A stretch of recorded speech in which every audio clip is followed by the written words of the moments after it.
but let's label ourselves something that's supporting what we're trying to do. And when you do that, now it's like, oh my gosh, I can be whatever I want every single day. Yeah, that is your choice. You can be the best version of you or the worst version of you, but it's on you every single day.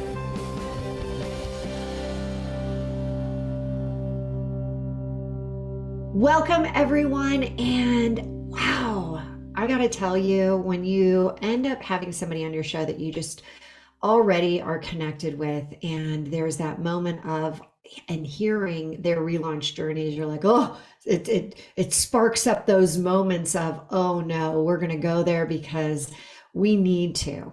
People need to hear this. You need to hear how, again, it's that song, you get knocked down again, but you get up again. You get knocked down, but you get up again. Now I'm like, it's in my head. This is going to be one of those days. I can feel it. You've just given me this like, oh boy. So right now, everyone, I want to introduce you to my guest. He is JM Ryerson. He is a best-selling author, performance and mindset coach who helps entrepreneurs and executives. They're actually able to reach their full potential. He encourages people to consider whether they are living their best life and are they feeling fulfilled in their goals and achievements. He has a great podcast, Let's Go Win. He's got coaching services. He empowers the next generation of, you got it, business leaders, all of us that are listening today, to achieve peak performance. And not only, this is something that's near and dear to me, not only your professional lives, but your personal ones. So if you want to improve your life and work, this is what we're going to be talking about today. But there is always that moment where you and I know we're going to talk about significant relaunches, because the pathway to success is not always golden laden. I've never said that before, but it's good because it's not, right? There's always those moments that, we get knocked off that path. And how do we get back on it? How do we lift ourselves up? So JM, welcome today. So excited to have you and to highlight you to the listeners out there, and to have you share so much of what you're going through and the wisdom that you've come through it with. Well, thank you, Hilary, for having me. I also have that song in my head now, and it's you're going to hate me all day. I'm going to get up again, but never going to keep me down. But yeah, thank you so much for having me. And I just appreciate it. You made me smile and laugh throughout. So this is going to be a lot of fun. It is going to be fun. And here's the thing that I think you and I are cut from the same cloth, that the relaunches are going to happen. And it's how you make the most of them, because that's life. Life is relaunches. And so for people, I know you're like, wow, yes, there are people out there that don't truly know your story. And there's probably people that follow you that haven't heard some of the things we're going to be talking about today. So I'd like to open it up with really, how did you get to where you are right now, and the most significant relaunch that has happened to you? And I know it's a recent one, so it's still raw, it's still vulnerable, and I appreciate you going there. Oh, it's truly my pleasure. Let me see, where do I start? I built 3 companies in the financial service world, and that was something I was good at, right? I don't know anything about financial services, but I was decent at leadership and building teams. And then what happened is I wrote this book called Let's Go Win, Keys to Living Your Best Life. And I wrote it for my 2 sons. My wife and I have 16 and 13-year-old sons. And I just expected to give it to them. And, my life continues. And the gal I was working with said, man, you're selfish. And I said, what are you talking about? She said, if you only share this with 2 human beings, you are extremely selfish. Okay, cool. So we launch, and then Let's Go Win becomes what it is today, which is the podcast and the books. But when did you write this book? So this book now, it officially is, it's been just over 3.5 years. My goodness, it's starting to age. I have to say, I want to give a high five to the woman who said, you can't be selfish with just keeping this with the two because it's meant to impact so much more. So that is incredible. And yes, the value for your 16 and your 13-year-old kids, super, super valuable, right? You're giving back the legacy right there, but you needed to touch more people. Well, she was right. And here's the funny thing. Only one of my sons has actually read it. The 13-year-old is still resisting. So it would have only been an audience of one. Jam, you know what? I just wrote a book and it just launched last year. And as you said that, I thought, Derek and Danny and Rosie, I'm coming after you today. If I hear, although I do have to say, one of my kids, and I'm not going to name them, said, Mom, when is the audio? When's the audible coming out? And hey, if you're listening right now, it's coming out. It's coming. It is coming. And then there's no excuses. So I love that one. Do you have an audible? I do. That's the thing. Oh, come on. No excuses. We were reading it together as a family, for the love of Pete. And he was just, this is my son that is just, he is going to do things on his own path, his own journey. And as a dad that taught him to be independent, I have to respect it. It's like, hey, man, I'm not going to force you to do anything. You might want to check it out. But you know what? Someday, if I'm not here, he has some lessons that hopefully he can gain from. You know what? He will someday read that. He will. Okay, so wrote the book, Let's Go Win. And it's super successful. It's an awesome book. And now what's going on? What's happening? Yeah. So as all this is going on and I found my passion, as you talk about the relaunch, as I was March 6, 2022, my dad, my hero, one of my best friends in life, actually killed himself. And Hilary, I didn't know that was even a possibility. I knew it was a possibility within my family, but I never thought my dad. He's the strongest, kindest, most just gentle human being you can ever imagine. And so obviously my world took a big hit and is wake up. And then about a month before you continue here, how old was your dad? He was 71. Oh, I mean, and as you said, not a possibility. I had no idea. I knew he had very, very slight depression, but my dad and I have talked so openly about suicide and my feelings of how selfish it is because of another family member that I thought maybe it was a possibility someday that this may come into my world, but never with my father. And so, yeah, that kind of, jolted the system pretty good. Now, obviously it's horrible. I want my dad back every single moment. But I also have a different level of perspective that I could never have without this tragedy happening. But what's interesting about the timing, about a month or month and a half later, I found out that a business partner had stolen about $2.5 million. And so I'm just kind of like, all right. But here's what's interesting. I thought I would be really angry about that. And as I'm dealing with, all right, this is going to be a lawsuit. I really didn't, because I had a whole different level of understanding of, okay, it sucks. It's not ideal. It's not what I want, but it's not life or death. It is money. And ultimately I can always create more. And so I went through this journey. Well, you know what you just said there that I think is so important to, again, what happens to life will bring relaunches. Life will many times, and I'm sure we're all sitting there thinking about your story where you have your dad take his life, but a month, 2 months before, you had this person, literally do the unthinkable in your business with the 2.5 million. And oftentimes relaunches stack up, right? Doesn't give you the time. It's like, I just need a break. I just need, can I not just be able to get my strength back before something else hits us? And it gave you such deep perspective because isolated the first incident, the business person, the business partnership, that would have been an enormous relaunch. But then your dad so unexpectedly taking his life, it's like, hey, that the 2.5 million embezzled, whatever he did, that's not life and death. And it put everything into perspective. But how did you, during that time where you're being hit with relaunches, simultaneously, really, how did you pick yourself up? Because it is, as you called him, your rock was now gone.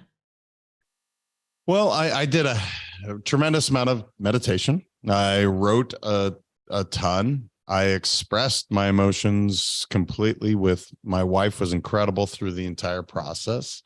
I did, therapy and I really made sure to take care of me. And obviously my mom, who, as horrible as it is to lose your dad, imagine losing someone you've been married to for 50 years.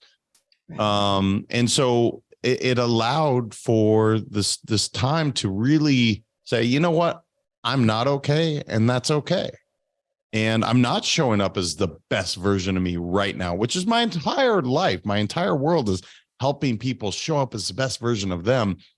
And I had to learn that, all right, this is a challenge above and beyond anything I've faced. And I'm not okay right now. And I'm mad, I'm angry. And so I went through all of these emotions and there was a moment, it would have been in May. So it taken 2 months of pretty significant meditations. That's kind of my way of really plugging in and just centering myself. I'm at the gym at my home, and there's a small gym at our neighborhood, and I'm in the sauna. And for whatever reason, this is the moment that I could see my dad's face for the first time in 2 months. I couldn't see it. And I could see him again. For those, I'm sorry, I know this is painful for people to talk about, but for me, it's therapeutic. I could see him hanging, which is how he did it. And I could see his face. And yeah, I looked at him and I said, Dad, it's okay. I got this. And there's this moment of just like, it washed over me like, you know what? It is awful. And I miss him. And of course I want him. I want to talk to him and I want to hug him and I want to do all these things, but I can't, and I'm not going to be able to. And that's okay. And it allowed me to start really coming back to feeling whole again and really, helping others. So I hope that answers your question, but it was a journey. I am definitely being taken back to that moment with my mom, who passed away about 3 years ago. And right before she passed, we're driving and she said, I'm saddest about not being here for you. And I said, Mom, it's okay. I'm going to be okay. And I think that there is that moment that you can let everything destroy you, because it's awful. You lose parents and you lose them. Mine was my mom. I lost to cancer, and the women in our lives, all grandparents, everyone lived into their hundreds. So to lose my mom at 78 was just like my rock, right? That person I would call 5 times a day, the person I called when I was going through a similar situation with a person that was in my board member who was doing a Ponzi scheme with my business and ended up in federal prison. It's that moment where you say, because you have that solid foundation, as you said, you've got your meditation.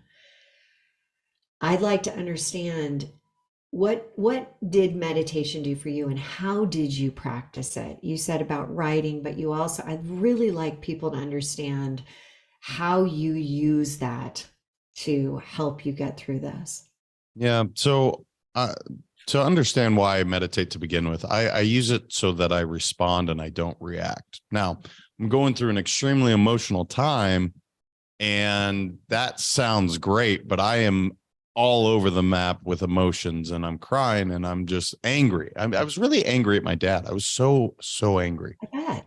I bet. And so for me, how did I do it? I have a certain breathing technique that I do when I do most of my meditations.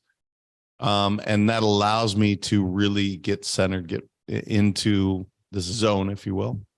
And I was struggling because what would happen, Hilary, is I would see my dad again. I just could never see his face. And it would interrupt this state that I was in where I'm feeling good and I'm really, reaching levels of subconscious and things that I want to reach. That's why I meditate. And he would interrupt it and he would interrupt it and he would but I could never see his face. So when I finally saw his face, it was like everything became whole again.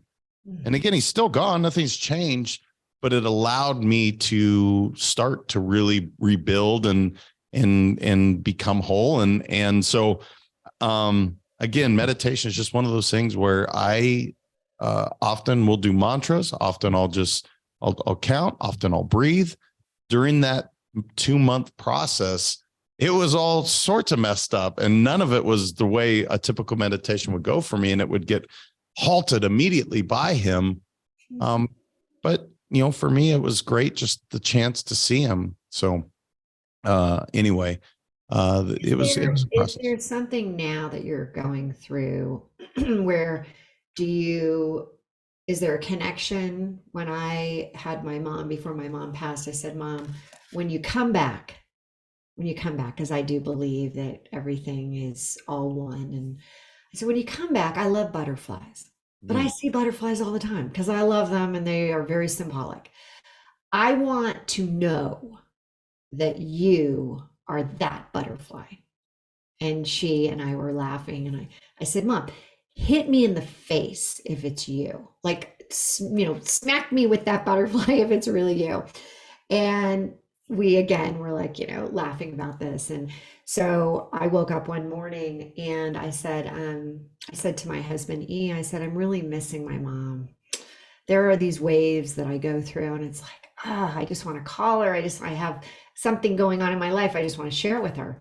So I woke up this morning and I was like, Mom, I need to see you today. And we go on a walk, and there is a butterfly up above or in front of about 20 feet in front of me. And all of a sudden it's fluttering around like a butterfly does. It beelines straight into my face, like almost like I'm like, and it was big. And my husband's standing there and he knows what my mom and I had discussed. And he's kind of like looking at me with that weird, like, God, this is a little strange. It then circles around and does the same for him, comes right at him, and then kind of does its thing. And I'm like, it's Mom, it's Mom, it's Mom. Have you had any of those situations besides just the visual of seeing him in that moment where he's hanging? Have you been able to take yourself past that moment? Yeah. So there's a bird that has showed up almost the moment my dad passed, and it sat there.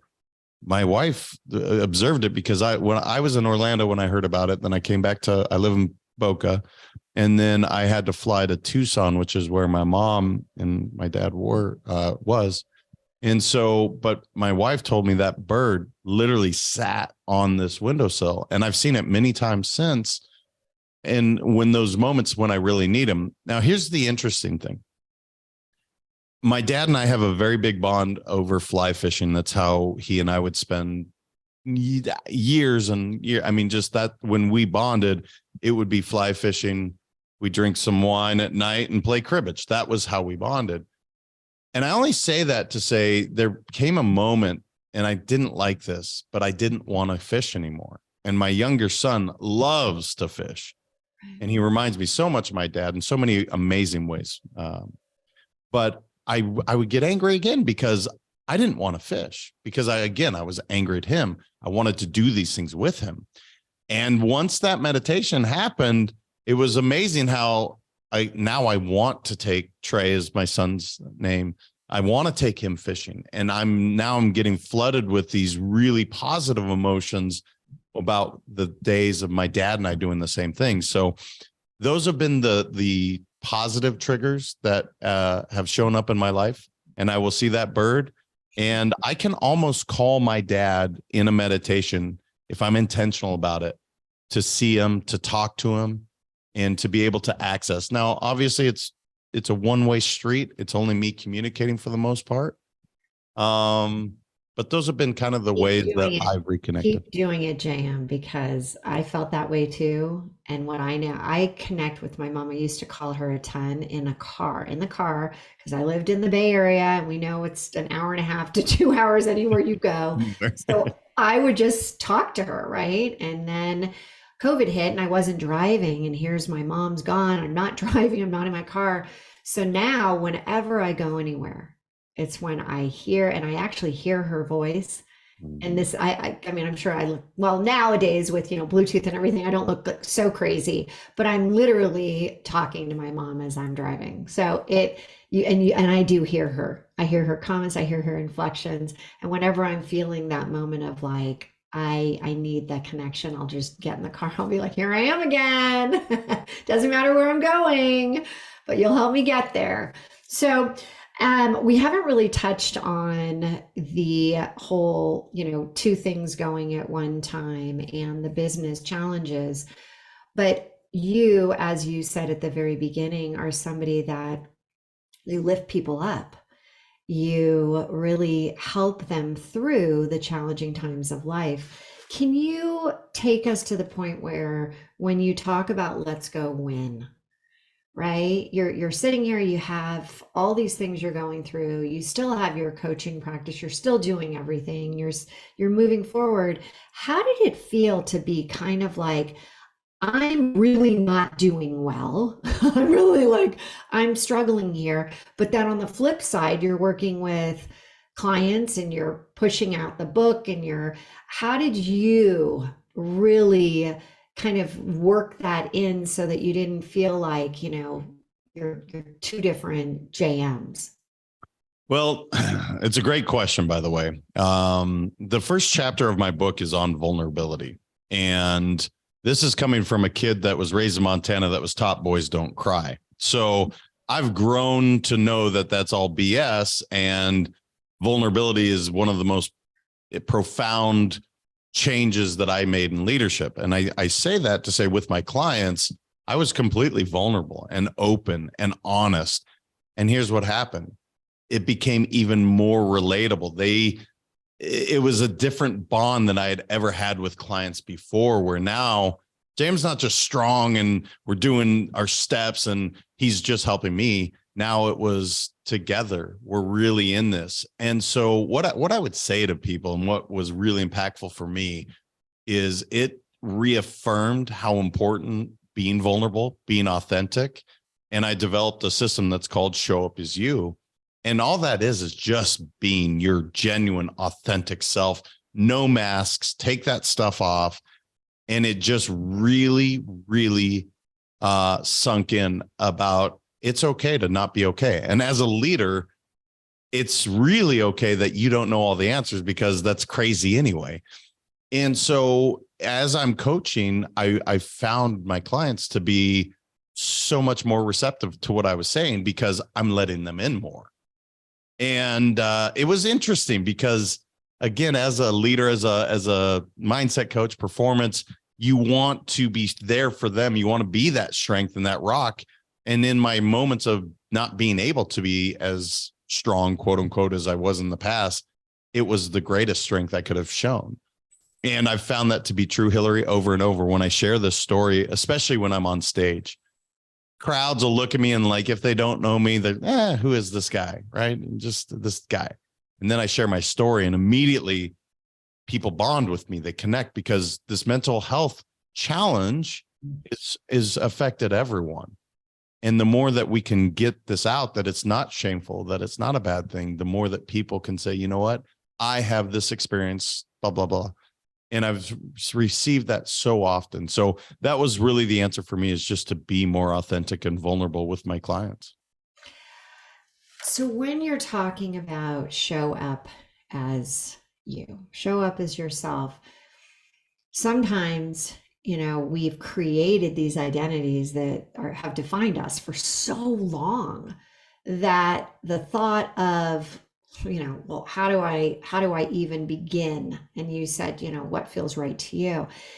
If somebody is listening right now and they're saying, what could they do today? What if they're just wanting the smallest little first step in trying to get to that place where you can actually be vulnerable, because people don't know how to cross the chasm. It's like, oh my God, it's this huge Grand Canyon. And I know I need to do that. But like you said, you grew up in the time in Montana where boys don't cry.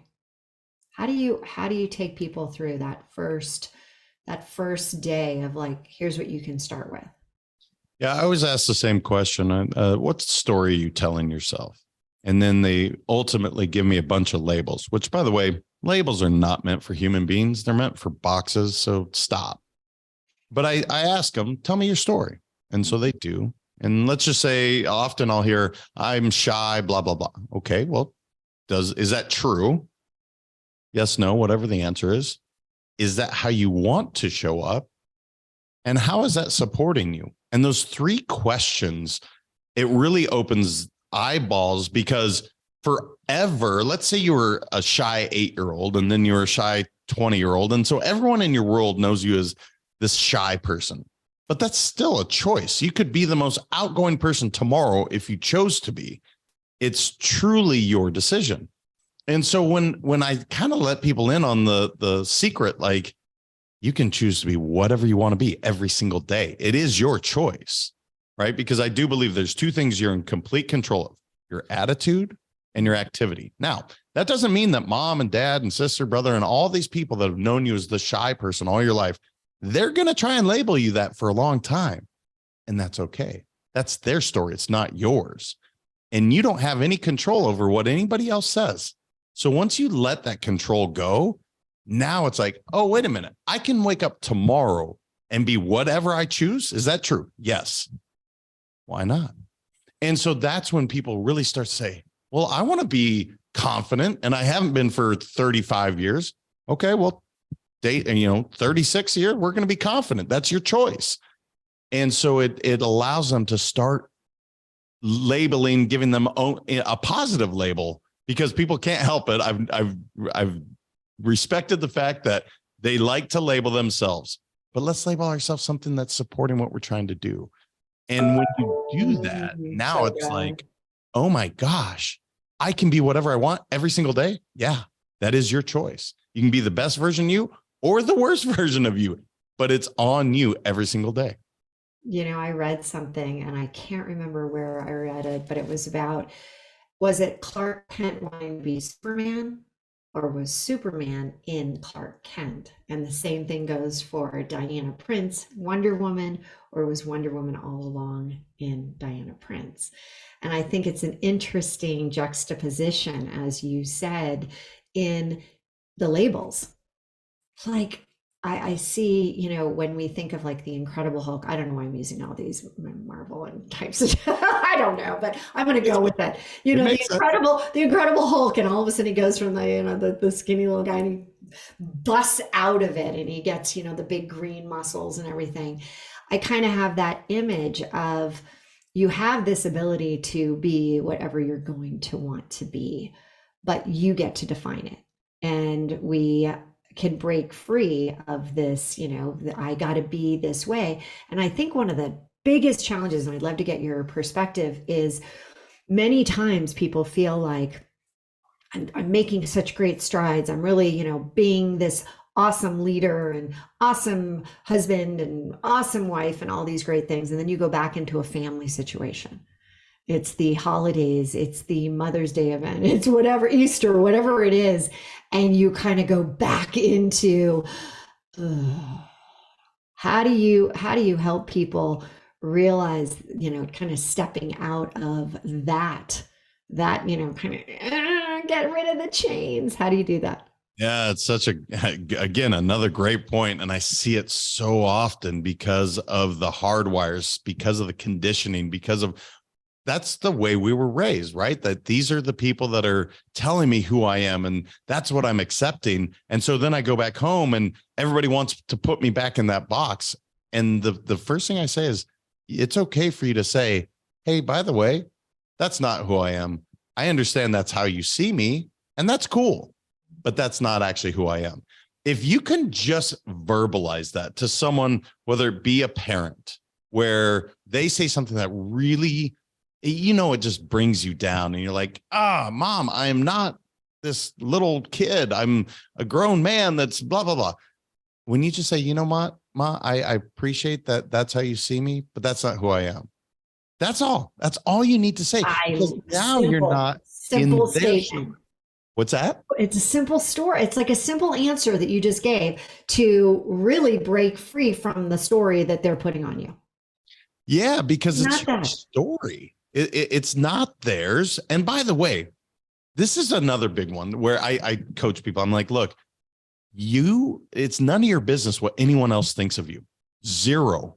And by the way, you have zero control of what anyone else thinks of you. Does that mean you shouldn't try to be likable and your intention should be pure? No, of course, be that. But if somebody thinks you're an absolute jerk, look, somebody hated Mother Teresa. It's a fact. And that's crazy, but it's just the way it is. So it's none of your business to spend any amount of time thinking about what anyone else thinks about you. So it's not. And when you can start to make that a part of your process, when you start to make that part of who you are, man, life gets really freeing. JM, this has been so good. I wish we could continue to talk. There's so many other questions I have. But at this point, when people want to get in touch with you, want to hear how to move forward with you, how can they reach out? Yeah. Well, thank you. Hilary, you asked amazing questions, and I'm so proud and honored to be here. To get in touch with me, Let's Go Win 365 on any social media platform. The Let's Go Win podcast, I'm very proud of. I assume you're going to be on my show soon, or at least that's my intent. I would love it. Done. I want to keep this conversation going, so that's the perfect next step. Perfect. And then Let's Go Win. Anywhere you should see Let's Go Win, and I'll be there. And I really appreciate you having me and allowing me to share. It was really impactful. I think what you said today was so important for people.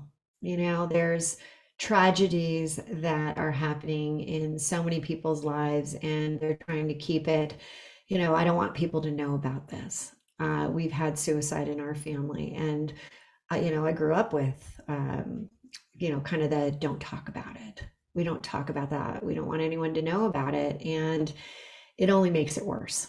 It only makes it worse. And I appreciate so much what you're doing for people with your programs, with Let's Go Win, because it is, you need the tools and the meditation and some of the other ways, journaling, just get it out, give it an opportunity to not fester within you. That's when you have some relief. And the other point I really appreciated you saying is that you can't rush this process. Grief, yeah, I've heard this great analogy where you have a broken heart. It's like a broken bone. We want things to be better instantaneously, but it takes time. It takes time to heal. And so thank you for allowing us with your story to realize that for many of us that are going through challenging times right now and relaunching and trying to figure out, like, how can I speed up the process? Sometimes you just got to let it come to you when it's right and be able to give it the space and the time it needs. And as I said, with my mom, we're 3 years. I woke up a couple days ago, very heavy hearted, knowing that there's still, it's still healing. It is. And I don't know if it'll ever go away, but I know that I am consistently pulling myself and going back to that song. I'm going to do it. I'm doing it, JM. You get knocked down and you have those moments, but you do get back up, and you get back up with the help of people like you. So thank you so much. Thank you for being here, everyone. As you know, live now, love now, relaunch now into that best version of you personally and professionally. Take care, and we'll be back next week. If you like this video and want to get more like it, head over here.